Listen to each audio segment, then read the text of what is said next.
ஆகிலும் தேவனுடைய உறுதியான அஸ்திவாரம் நிலைத்திருக்கிறது. கர்த்தர் தம்முடையவர்களை அறிவார் என்பதும், கிறிஸ்துவின் நாமத்தை சொல்லுகிற எவனும் அநியாயத்தை விட்டு விலக கடவன் என்பதும் அதற்கு முத்திரையாயிருக்கிறது. ஹல்லேலூயா. கிறிஸ்துவின் நாமத்தை சொல்ற நம்ம என்ன பண்ணணுமா? அநியாயத்தை விட்டு விலகணும். இன்னைக்கு நிறைய கிறிஸ்துவின் நாமத்தை சொல்லுகிறவர்கள், கிறிஸ்தவ பெயர்களை வைத்திருக்கிறவர்கள், இல்லை அவங்க செய்கிறதான தவறுகள் நியூஸ் பேப்பரில் நிறைய என்ன பண்ணுது, வருது. அவங்களாம் கிறிஸ்தவங்க கிடையாது. முதல்ல கிறிஸ்தவர்கள் என்கிற பெயர் எங்கே வந்ததுன்னா, அந்தியோகியா பட்டணத்தில் சீஷர்களுக்கு தான் என்ன பேர் வந்தது? கிறிஸ்தவர்கள். ஏனென்றால் அவர்கள் கிறிஸ்துவ என்ன பண்ணாங்க?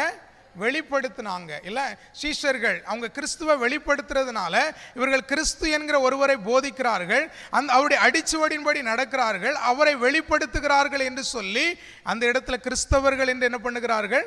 சீஷர்களுக்கு தான் பெயர் வந்தது என்று பார்க்கிறோம். இன்னைக்கு நம்மெல்லாம் சீஷர்களா வெறும் விசுவாசியா? யோசிச்சு பார்க்கணும்.